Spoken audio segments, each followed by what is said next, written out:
నమస్తే రమ్మగారు. నమస్తే జయ. రమ్మగారు, మనం కాశీ మజిలీ కథలు చెప్పుకుంటూ ఉన్నాము. ఏ కథలో ఉన్నామో టకీమని చెప్పాలి నువ్వు. అయ్య బాబాయ్,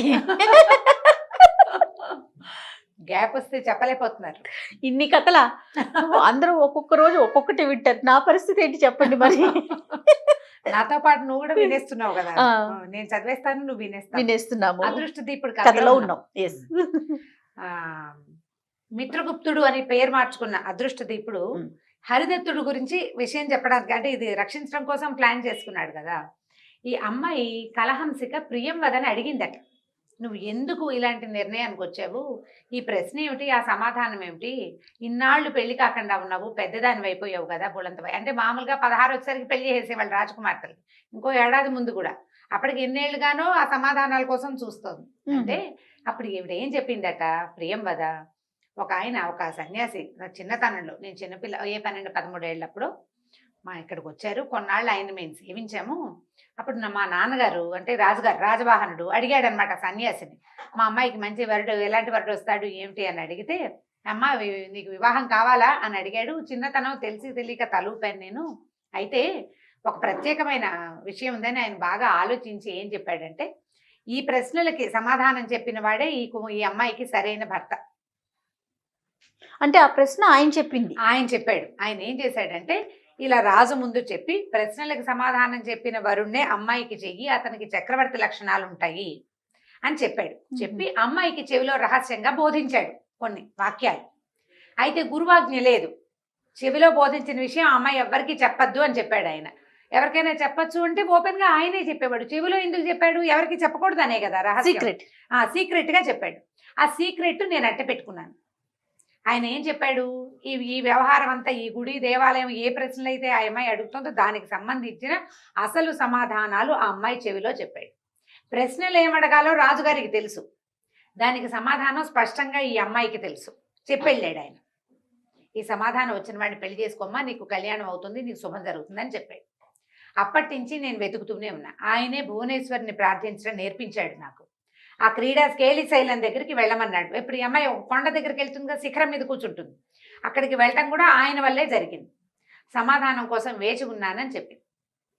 ఎప్పుడైతే ఇప్పుడు కలహంసకి ఏం చేసింది, ఇక్కడికి వచ్చింది, ఈ విషయం తెలుసుకున్నాకే ఈ సభకు వచ్చింది. సభకు వచ్చేసరికల్లా అక్కడ ప్రశ్నకి సమాధానం ఇవ్వడానికి హరిదత్తుడు ఉన్నాడని జనమంతా భావిస్తుంటే అతన్ని మిత్రగుప్తుడిగా కలహంసిక గుర్తుపట్టింది. ఎందుకంటే ఈ మిత్రగుప్తుడు అడిగాడు, అదృష్ట దీపుడు పక్కన ఉంటాను, ఆయన ఎందుకు నవ్వాడో సమాధానం చెప్పాను. వీళ్ళిద్దరికి కొంత ఫ్రెండ్షిప్ ఉంది, మాట్లాడుకున్నారు కదా 4 సార్లు.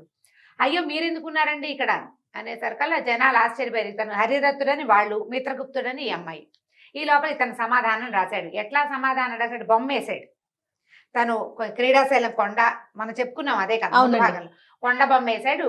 ఆ మెట్లు ఎక్కడము, 3 అంతస్తుల్లో అమ్మవారి దేవాలయము, 5 ముఖాలు 10 చేతులతో ఉన్న అమ్మవారు, ఆ వెనకాల రాయబడ్డ శ్లోకము, ఇదంతా చెప్పాడు, రాసేసాడు.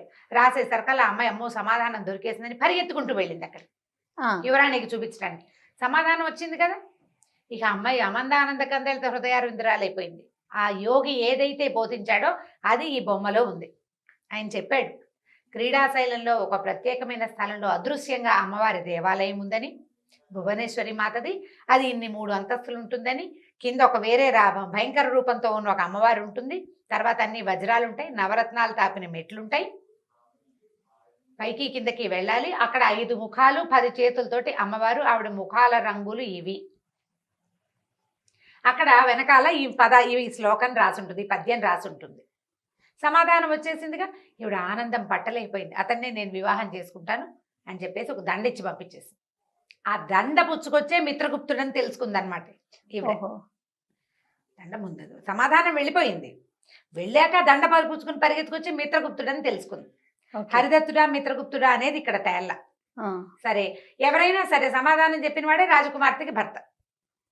అయితే ఇతనేమనుకున్నాడు, అసలు నేను ఈ సమాధానం తెచ్చింది ఎవరి కోసం, హరిదత్తుడి కోసం. హరిదత్తుడు ప్రేమించాడు రాజకుమార్తెని, నేను అతన్ని రక్షించడానికి, వాడు నాలాగా ఉన్నాడు, నా తమ్ముడేమోనన్న ఉద్దేశంతో ఈ ప్రయత్నం చేశారు.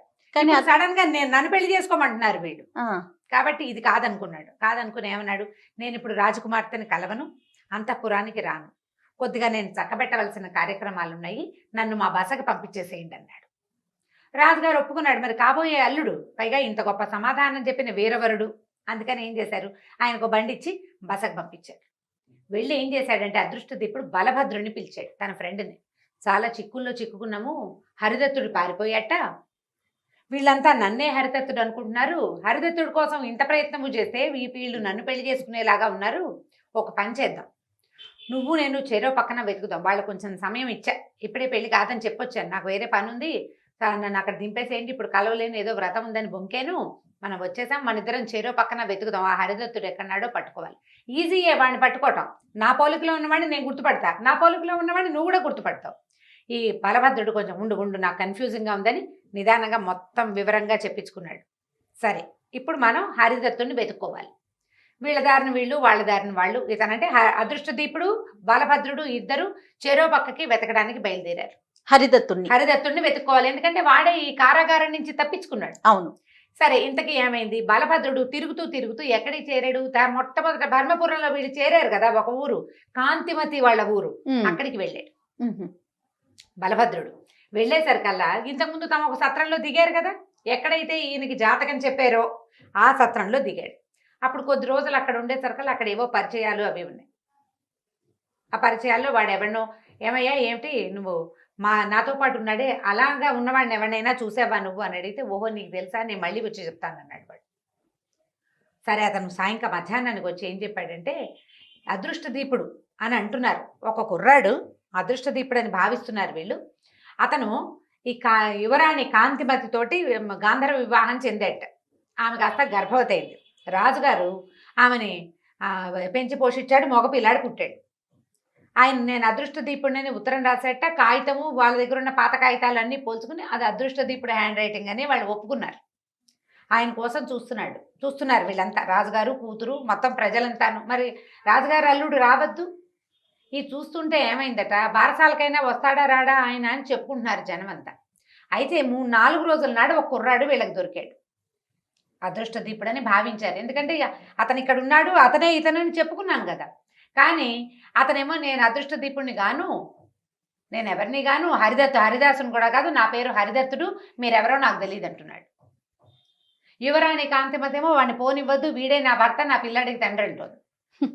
అతని సత్రంలో ఉన్నాడనే సంగతి నిపుణుని చతురికి ఉంది కదా, కాంతిమతి తాలూకు చెలికత్తే, ఆయన ఈ సత్రంలో ఉన్నాడని, ఆయనకు ఒక ఆయన జాతకం చెప్పాడని, తనే ఆయన్ని తీసుకెళ్లి రాణిగారికి, యువరాణికి పరిచయం చేశానని చెప్తుంది. ఆ అమ్మాయి గుర్తుపట్టింది, ఈ అమ్మాయి గుర్తుపట్టింది. వాళ్ళేమో ఇతనేనంటున్నారు. అతను నాకు ససేమిని అంటున్నాడు, ఆవిడెవరో నాకు తెలియదు, నేను ఆవిడ మొహం ఇప్పుడు దాకా నేను ఎప్పుడు చూడలేదు, ఆవిడ కన్న కొడుకు నా కొడుకు ఎందుకు అవుతాడు, నాకు తెలియదు కాక తెలియదు అంటున్నాడు. అసలు అదృష్టదీపుడు ఎవడో వాడి పేరు కూడా నాకు తెలియదు అంటున్నాడు. నానా గోలాగా ఉంది.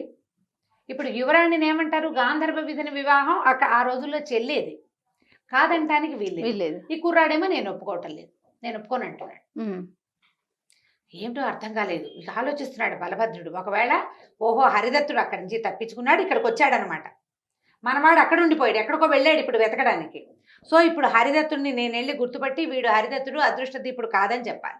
ఇంతలో ఏమైంది, ఈ సత్రంలో చాలామంది వాళ్ళు వీళ్ళు చేరతారు కదా, అదే ఆయన ఒక ఆయన మాట్లాడుతున్నాడు. ఏమిటి అని వినేసరికల్లా ఆయన ఏం చెప్పాడంటే, అయ్యా హరిదత్తుడు అనే పిల్లాన్ని నేను పెంచానండి, చాన్నాళ్ల క్రితం నేను ఒక అడవిలో నడిచి వెళ్తుండగా ఒక చంటి పిల్లాడికి ఏడుపు వినపడింది, అప్పుడే పుట్టిన పురిటి కందుని ఒక కోతి ఎత్తుకుని ముద్దు చేస్తోంది, కోతిని తోలేసి పిల్లాన్ని తీసుకున్నాను, పురిటి కందు అప్పుడే పుట్టాడు పిల్లాడు.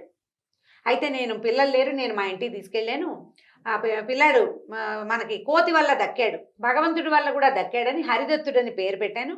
కోతిని సంస్కృతంలో హరి అంటారు, విష్ణుమూర్తిని కూడా హరి అంటాం కదా, హరి కదా ఆయన పేరు.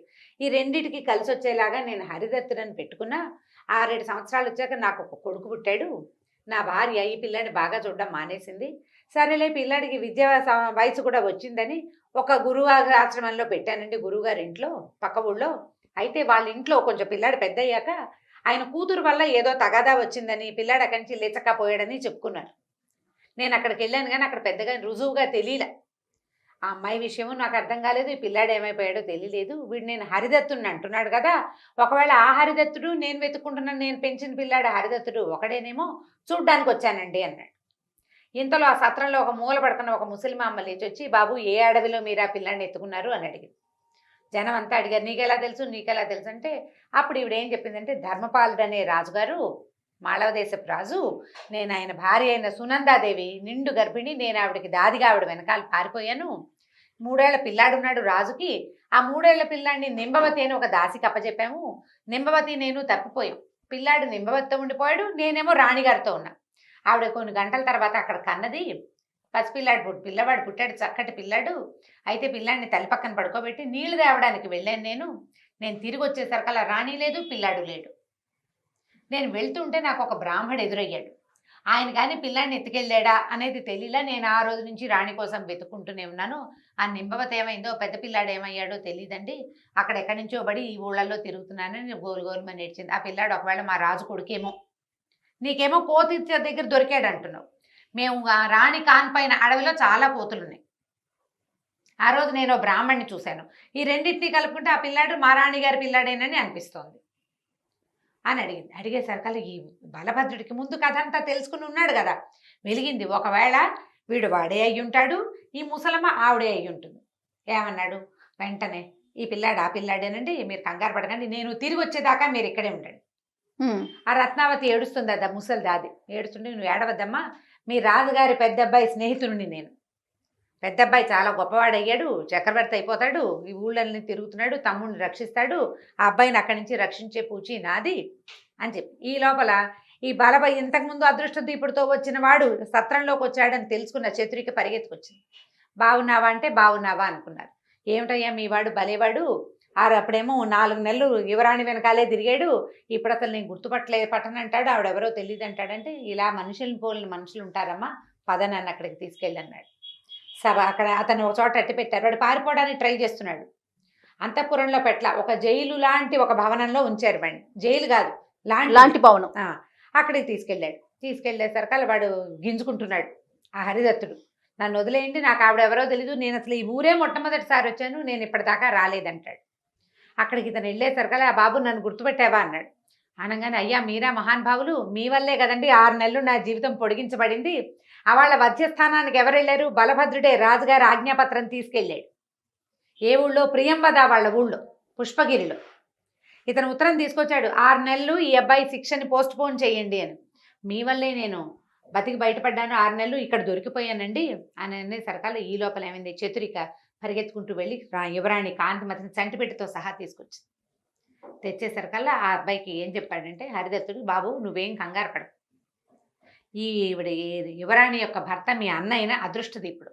అన్న నాకెక్కడన్నండి, నన్ను పెంచుకున్న వాళ్ళకి నా తర్వాత పిల్లలు పుట్టారు, నేనెవరో కూడా నాకు తెలియదు అన్నాడు. మాకు తెలుసు, నీకు అదృష్టదీపుడు మీ అన్నయ్య, అతనే ఈ కాంతిమతి భర్త, నిన్ను వెతుక్కుంటూ వస్తున్నాడు. నీకు 6 నెలలు జీవితాన్ని ఇచ్చింది నేను కాదు, ఆ కాగితం తెచ్చాను, నీకు ఆ జీవితాన్ని ఇచ్చిన వాడు నీ సొంత అన్నయ్యే, నేను చెప్తాను కదా అన్నాడు. కాంతిమతి పిల్లాన్ని ఎత్తుకొచ్చింది. ఇతన్ని చూసి ఏడు మొహం పెట్టేసరికల్లా అతను అన్నాడు, అమ్మా పిల్లాన్ని నా చేతికి సరిగ్గా పరిశీలించు, ఇతను అదృష్టదీపుడు అంటావా అన్నాడు. బలభద్రుడు కూడా పొరపాటు పడుతున్నాడు అసలు, ఎందుకంటే డిట్టో ప్రింట్ లాగా ఉన్నారు, కాకపోతే కొంత పసితనం, కొంత చిన్నతనం తెలుస్తోంది. చిన్నతనం నుంచి అదృష్టదీపుడితో కలిసి పెరిగాడు బలభద్రుడు. అతనే ఒక గ్లాన్స్ లో పొరపాటు పడేలాగా ఉన్నాడు ఆ అబ్బాయి. అక్కడి నుంచి దగ్గర నుంచి చూడమ్మా, ఇతను నీ భర్త కాదు, నీ మరిది, 3 సంవత్సరాలు చిన్నవాడు అతనికంటే, మేము కూడా ఇప్పుడే తెలుసుకున్నాము, జాగ్రత్తగా చూడమంటే. ఇప్పుడు సన్నిహితంగా మెలిగిన స్త్రీలకి మగవాళ్ళల్లో ఉన్న చిన్న చిన్న తేడాలు తెలుస్తాయి. ఆమె బాగా దగ్గర నుంచి చూసి మొహము అవన్నీ చిన్న మార్పులు ఉన్నట్టు తెలుసుకుంది. అవునండి ఈయన ఆయన కాదని. గబుక్కుని చూస్తే అతనే అనిపిస్తున్నాడు. బాగా పరిశీలించి కాదేమో నన్ను పరిశీలిస్తే కాదని తెలుస్తుంది అనమాట. అక్కడి నుంచి నువ్వేం కంగారు పడద్దు, ఈ ఏర్పాట్లన్నీ జరుగుతున్నాయి, ఆయన వచ్చి త్వరలోనే నిన్ను వివాహం చేసుకుంటాడు, నీ కొడుక్కి బారసాలు చేస్తాడు, ఏం భయంగలేదమ్మా, నువ్వు స్థిమితంగా ఉండని చెప్పి రాజుగారికి చెప్పాడు. అదృష్టదీపుడు తమ్ముడు ఇతను, మేము ఇప్పుడు పుష్పగిరి వెళ్ళాలి, అక్కడ చాలా పెద్ద గొడవగా ఉంది అని చెప్పి ఈ కుర్రాన్ని తీసుకుని హరిదత్తుడిని తీసుకుని బలభద్రుడు మళ్ళీ వెనక్కి పుష్పగిరికి వెళ్ళాడు. ఎక్కడ? ఈ భువనేశ్వరి మాతను గురించి చెప్పాడు కదా, ఆ పుష్పగిరి నగరం. ఎందుకంటే అక్కడ పెళ్ళి అవ్వాలి, వాళ్ళు అదృష్టదీపుడికి ఇచ్చి పెళ్లి చేసేసేలాగా ఉన్నారు. పెళ్లి చేయాల్సింది ఇతనితోటి, హరిదత్తుడితోటి. కుర్రాన్ని తీసుకుని వెనక్కి వెళ్ళాడు. వెళ్ళి తమ ఏ సత్రంలో దిగారో ఆ సత్రంలో దిగారు.